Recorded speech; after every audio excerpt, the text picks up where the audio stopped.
नमस्कार दोस्तों, एक बार फिर से स्वागत है हमारे न्यू वीडियो पे। और अभी जो चल रहा है सेशन वो क्या चीज़ का है, इलेक्ट्रिसिटी चैप्टर का है और हम लोग इलेक्ट्रिसिटी चैप्टर पढ़ रहे हैं। तो पिछले वीडियो में, इससे जो पहले वीडियो अपलोड किया गया है उसमें हम लोग पढ़े थे इलेक्ट्रिसिटी का इंट्रोडक्शंस वगैरह, डिफिनेशंस क्या थे, सारी चीज़ों को पढ़े थे। तो एक बार देख लेते हैं क्या क्या पढ़ा गया था, उसके बाद आगे हम उस चीज़ को कंटिन्यू करेंगे। पढ़े थे हम लोग डिफिनेशंस उसका कि क्या होता है इलेक्ट्रिसिटी। तो बताए थे electricity is the flow of electric charge. Electric charge का फ्लो जो है वो क्या कहलाता है, इलेक्ट्रिसिटी कहलाता है। इलेक्ट्रिक चार्ज में भी बताए थे कि एटम के अंदर इलेक्ट्रॉन, प्रोटॉन और न्यूट्रॉन होते हैं। तो वो इलेक्ट्रॉन जो फ्लो करता है उसको हम लोग इलेक्ट्रिक चार्ज कहते थे। उसके बाद इलेक्ट्रिक चार्ज बोला है कि इलेक्ट्रिक चार्ज क्या होता है। A body is said to be the possess electric charge if it either has excess of electron and it is deficient in electron। जब किसी भी ऑब्जेक्ट में इलेक्ट्रॉन की संख्या बढ़ जाता हो या घट जाता हो तो वो क्या करते हैं, इलेक्ट्रिक चार्ज उसके अंदर इलेक्ट्रिक चार्ज आ जाता है। या तो पॉजिटिवली चार्ज होगा या तो निगेटिवली चार्ज होगा। ये हम आपको बताए थे पिछले वीडियो में। उसके बाद बताए थे इलेक्ट्रॉन। इलेक्ट्रॉन क्या है, बोला a subatomic particles with negative charge found in all atoms and acting as the primary carrier of electricity in solid. बोला इलेक्ट्रॉन जो है वो सबसे इंडिविजुअल पार्टिकल्स है, सबसे छोटा पार्टिकल्स है, सबसे सब एटॉमिक पार्टिकल्स है। एटम के अंदर के पार्टिकल्स को सब एटॉमिक कहते हैं। सब एटॉमिक पार्टिकल्स है जो कि क्या करता है, वो इलेक्ट्रिसिटी को कैरी करने का काम करता है, इसलिए हम लोग उसको क्या कहते हैं, इलेक्ट्रॉन कहते हैं। ये सब चीज़ हम लोग पढ़ चुके थे। ठीक है, आज पढ़ना है हमको, आज पढ़ना है टाइप ऑफ इलेक्ट्रिसिटी। सबसे पहले क्या पढ़ना है, टाइप ऑफ इलेक्ट्रिसिटी। देखिए इधर सबसे पहला, there are two type of electricity, static electricity and current electricity. अब स्टैटिक इलेक्ट्रिसिटी और करंट इलेक्ट्रिसिटी में क्या अंतर है समझते हैं पहले। तो बोला the accumulation of excess electric charge on an object और static electricity. Electrical charge that builds up on the surface of material.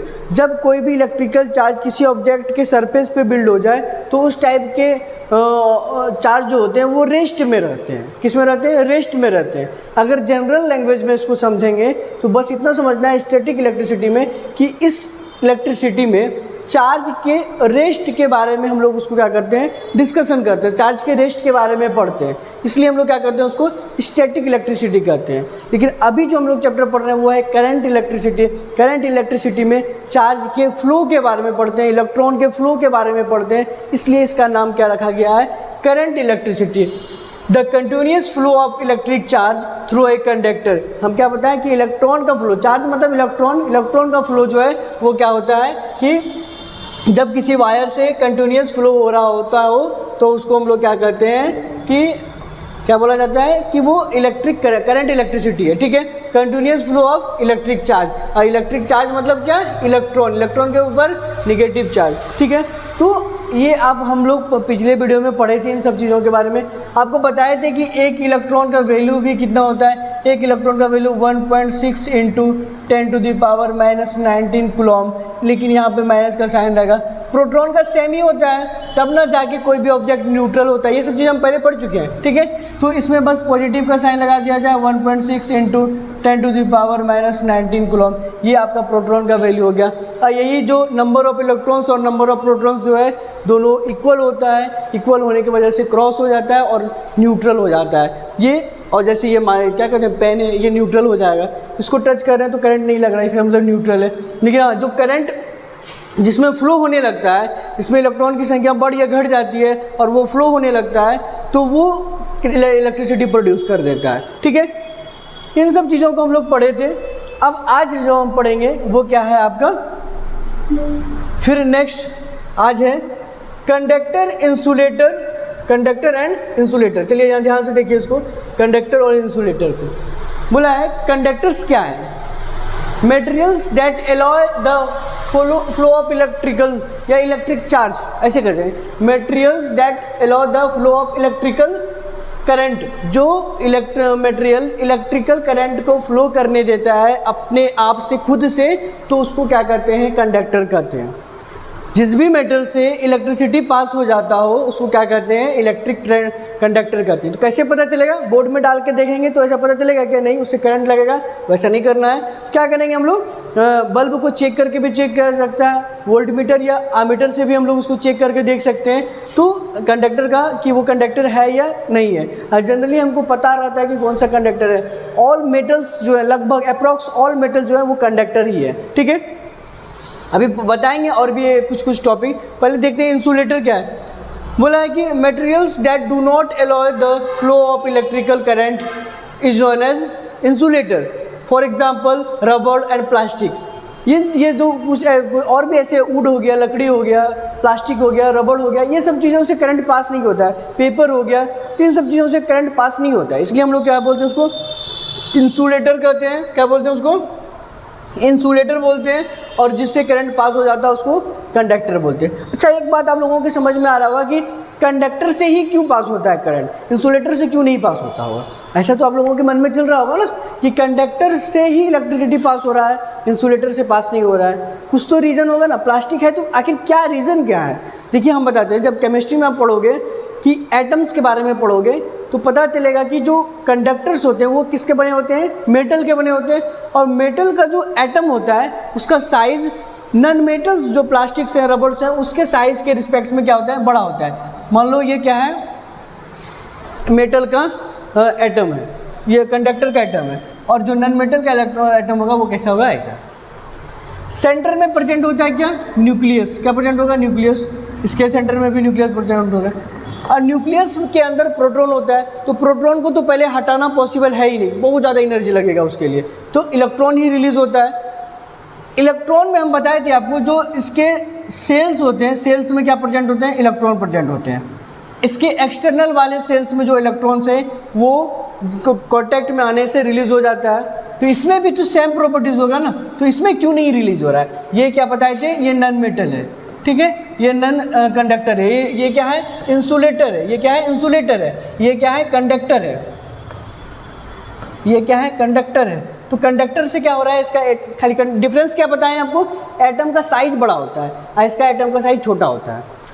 Nucleus के पास इतना पावर होता है कि वो इलेक्ट्रॉन, प्रोटॉन के साथ साथ इलेक्ट्रॉन को भी अपने ओर अट्रैक्ट करके रखता है, जहाँ तक उसका कैपेसिटी है, ठीक है। अब देखिए, ये जो न्यूक्लियस है, ये न्यूक्लियस इस पोजीशन से इस पोजीशन का जो डिस्टेंस है वो बहुत छोटा है। ध्यान से देखिए, इस पोजीशन से इस पोजीशन का डिस्टेंस बहुत छोटा है, लेकिन जब हम लोग तो इसका पावर भी बहुत हार्ड होगा, वो उसका कंट्रोल भी वहाँ तक में ज़्यादा होगा।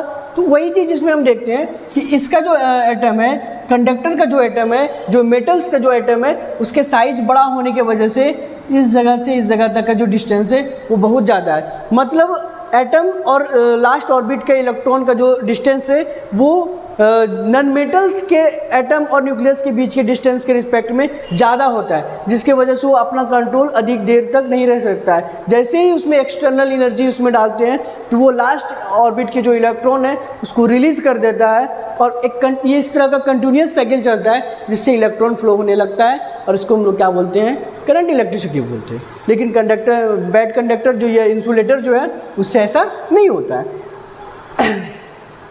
यहाँ लिखा हुआ है a materials that permit the flow of electric charge, और दूसरे में क्या लिखा हुआ है, a materials that resist the flow of electric charge. दूसरा क्या करता है, उसको रोकता है, ठीक है। ये दोनों आपका कंडक्टर और इंसुलेटर हो गया। एक टर्म आता है सेमी कंडक्टर, इसमें लिखा नहीं है लेकिन याद रखिएगा, एक टर्म है क्या, सेमी कंडक्टर।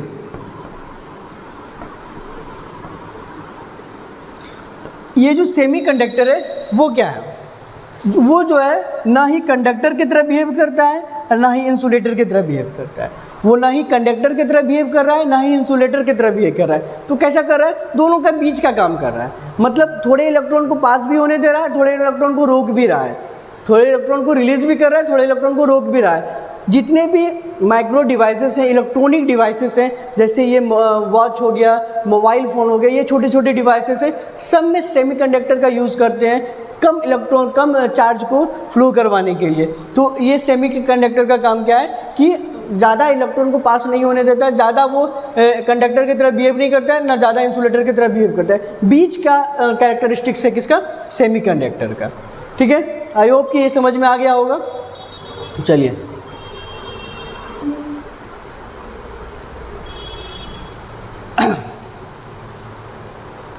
एक टर्म आ जाता है आपका,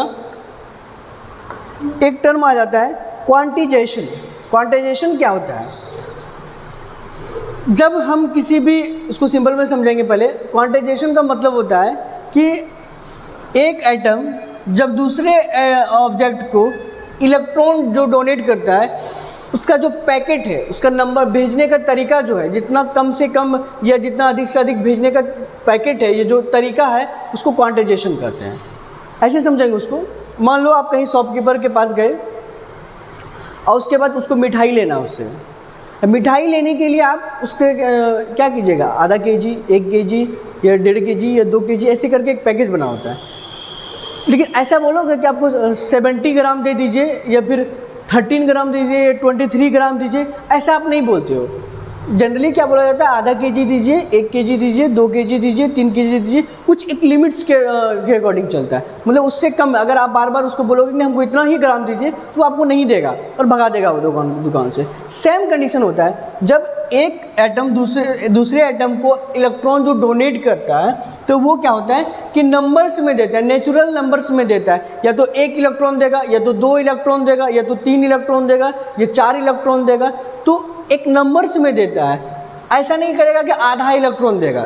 ठीक है, इसी को कहते हैं क्वांटाइजेशन। एक पैकेट बना होता है, एक तरह से एक लिमिट रहता है कि इतना ही देगा, वो उसी के अकॉर्डिंग वो चलेगा, उसके दूसरा अकॉर्डिंग कोई वो इलेक्ट्रॉन को डोनेट नहीं करेगा।